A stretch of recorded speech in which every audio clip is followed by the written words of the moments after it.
आदाब। Hello friends, आज का जो वीडियो बहुत ही इंटरेस्टिंग है। आज हम बनाएंगे बीफ टिक्का बोटी, या आप इसको ये भी कह सकते हैं कि रोस्टेड बीफ, जो कि बहुत ही लजीज बना है। ज़बरदस्त इसका जायका है और इसको हम अपनी गैस के फ्लेम पर ही तैयार करेंगे। मैरिनेट करने के बाद उसको आप तंदूर में ही बना सकते हैं, लेकिन जिनके घर में तंदूर नहीं है उनके लिए ये रेसिपी है कि वो बिना तंदूर के, बिना अवन के किस तरह से गैस पे ही इसको तैयार कर सकते हैं रोस्टेड बीफ को। तो रोस्टेड बीफ के आप इंग्रेडिएंट्स देख लीजिए। ये मैंने बीफ लिया है जिसकी इस तरह से बोनलेस है, बिल्कुल थोड़ी थोड़ी चर्बी भी है जो अच्छा रहता है। इससे जो है बहुत सॉफ्ट और सकुलेंट बनते हैं। तो हल्की हल्की चर्बी मैंने छोड़ दी है, जो ज़्यादा है उसको मैंने हटा दिया है। दही मैंने लिया है 3 टेबलस्पून, कश्मीरी लाल मिर्च ½ टीस्पून, नमक मैंने ½ टीस्पून से थोड़ा ज़्यादा लिया है, लगभग 3-4 टीस्पून समझ लीजिए। कुछ खड़े मसाले हैं, साबुत धनिया 1 टीस्पून, अजवाइन ½ टीस्पून, 3 साबुत लाल मिर्च, 1 बड़ी इलायची, 2 छोटी इलायची, छोटा 1 दालचीनी का टुकड़ा है, स्टार एनीस है, जायफल जावित्री, सब चीज़ थोड़ा थोड़ा लिया है मैंने। 3 से 4 मैंने हरी मिर्च ली है, इसमें 2 मोटी हैं 2 पतली हैं। लहसुन अदरक है, 10-12 लहसुन है, अदरक का 2 इंच का टुकड़ा है। आधी प्याज को मैंने इस तरह चॉप कर लिया है। और ये है कच्चा पपीता, ये गोश्त गलाने के लिए होता है। और आधा नींबू लिया है, इस तरह का होता है। इसको मैंने छील के और टुकड़ों में काट लिया है। आप इसको बना के फ्रीज़र में रख सकते हैं, क्योंकि बकरीद आ रही है, उसमें आपको ज़रूरत पड़ेगी गोश्त गलाने की, रोस्ट करने के लिए, तरह तरह की डिशेस के लिए। तो आप इसको छील लें, इसको पीस लें और फिर इसको जो आइस ट्रे होती है उसमें डाल के उसकी आइस क्यूब्स बन जाएंगे। जब आइस क्यूब्स बन जाएं तो उसमें से निकाल लें ट्रे में से, और फिर एक पॉलिथीन में बंद करके आप फ्रीज़र में रख दें। जब जब आपको ज़रूरत हो तो ½ kg में 1 क्यूब लग जाता है। सबसे पहले हम खड़े मसालों को पीसेंगे। सारे मसाले पिस चुके हैं, हम इसी प्लेट में सारे इकट्ठा कर लेते हैं। ठीक है, तो ये हमारा मसाला तैयार हो गया। अब हम इन जो बड़े बड़े जो प्याज, अदरक, लहसुन है, इनको पीस लेते हैं। तो मैंने चॉपर इधर ले लिया है, आप इसको मिक्सी के जार में भी कर सकते हैं। तो सारी चीज़ें मैं इसमें डाल दूँगी। नींबू डाल देते हैं इसी में। पानी इसमें हम नहीं डालेंगे, बिना पानी के पीसेंगे, क्योंकि पानी हो जाएगा तो फिर दिक्कत हो जाएगी। दही इसमें डाल देंगे, दही साथ में पिस जाएगा। मैंने चिकन रोस्टेड की रेसिपी भी डाली हुई है, पैन पे किस तरह से करना है आप वो भी मेरे चैनल पर देख सकते हैं। बकरीद से रिलेटेड बहुत सारी रेसिपीज़ हैं, एक बार मेरे चैनल को विजिट करके उनको ट्राई करिएगा।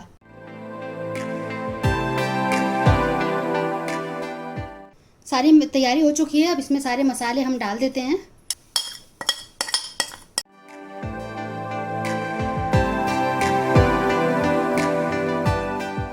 जो हमने लहसुन, अदरक, पपीता पीसा है वो डाल दिया है। अब इसको भी मिक्स कर देते हैं। अच्छे से मिक्सिंग कर दिए ताकि सारी बोटियां जो हैं इस पेस्ट में कोट हो जाएं। और इसको मैरिनेट करने के लिए हम 5 से 6 घंटे के लिए रख देंगे, या आप ओवरनाइट रख सकते हैं। अगर रात में आपको तैयार करना है, आप दिन में इसको बना के मैरिनेट करके रख दें। तो बस इसको अब मैं ढक के फ्रिज में रखूँगी, बाहर नहीं छोड़ना है इसको, वरना ख़राब हो जाएगा। थोड़ा सा हम ऑयल डाल रहे हैं, 1 टेबलस्पून। बीफ हमारा मैरिनेट हो चुका है। सबसे पहले हम इसको गलाने का काम करेंगे। मैरिनेट हो चुका है तो ज़्यादा टाइम नहीं लगेगा इसको गलने में। सारे जो पीसेज है इसमें प्लेस कर देते हैं।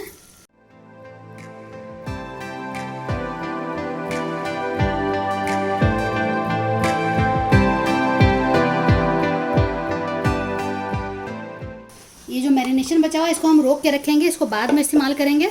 और इसको रोस्ट कैसे करना है, रोस्ट वाला फ्लेवर कैसे आएगा जैसे तंदूर में आता है, वो मैं आपको बाद में बताऊंगी। फिर लोएस्ट फ्लेम पे इसको मैं ढक के रखूँगी। अभी बिल्कुल भी नहीं पलटेंगे, क्योंकि इससे पानी छूटेगा। इसमें ऑलरेडी थोड़ा सा मसालों का पानी है मैरिनेशन का, उससे गलावट होगी। तो 15 से 20 मिनट इसको ऐसे ही छोड़ देते हैं, लेकिन बीच बीच में मैं इसको चेक करती रहूँगी, फिर मैं आपको दिखाती हूँ। तो आप देखिए 20 मिनट बाद मैंने इसको बीच में एक आध बार पलट दिया था। अब इसका ये हाल है, इसको हम चेक कर लेते हैं कितना गला है। गला है 50% गल गया है, लेकिन अभी थोड़ी और गलावट हमें करनी है 100%। तो जो बाकी बचा हुआ जो मैरिनेट है वो मैं डाल देती हूँ।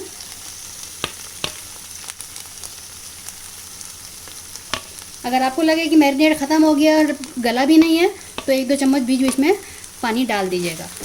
तो अब इसको दोबारा से मैं मिक्स कर देती हूँ।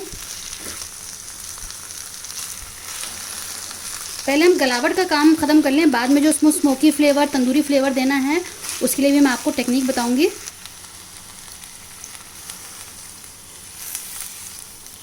दोबारा से इसको मैं ढक के रखती हूँ। 15 मिनट फर्दर और इसमें लगेगा, 15 से 20 मिनट। 20 मिनट हो चुके हैं, 15 से 20 मिनट दोबारा इतना टाइम लगेगा इसमें।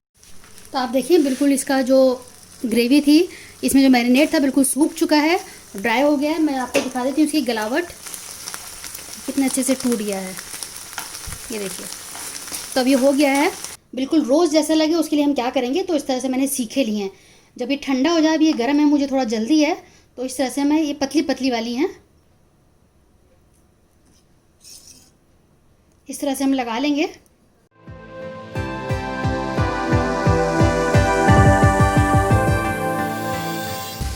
तो सारे मैं इसी तरह से 2 में लगा के आपको दिखाती हूँ। तो ये इस तरह से मैंने टिक्का तैयार कर लिया है टिक्के की फॉर्म में। तो हमारा ये बीफ टिक्का हो जाएगा। आप देखिए मैंने चूल्हे पे ही कोल लगा दिया है और ये इस तरह का स्टैंड मैं लगाऊंगी। अगर आप ये, आपके पास अगर ये है तो आप ये लगा लीजिए, ये नहीं है इस तरह की जाली सबके घरों में होती है। फ्लेम मैंने बिल्कुल लो की हुई है, आप इस पर भी रख सकते हैं। इस तरह से रख के आप इसको सेक लें, या डायरेक्ट अगर ये भी नहीं है तो डायरेक्ट भी हो जाएगा। तो इस तरह से बस हमें अलट पलट करते रहना है। तो मैं अपना स्टैंड लगा देती हूँ, उससे मुझे आसानी रहेगी। इस तरह से हम अलट पलट करते रहेंगे। तो बस आपने इस तरह से कर लेना है। देखिए कितना बढ़िया सा सीख गया है। इस तरह से हिला हिला के आप कर लें।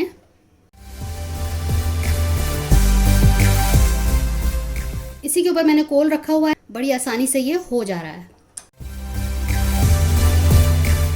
मैरिनेशन के बाद इसको मैंने 40 से 45 मिनट इसको मैंने लो फ्लेम पे पैन में कुक किया है। तो उसके बाद जाके मैंने ये वाला प्रोसीजर किया है, सीख में लगा के थोड़ा सा स्मोकी फ्लेवर, तंदूरी फ्लेवर देने के लिए मैंने इसको कोल के साथ इसको रोस्ट किया है।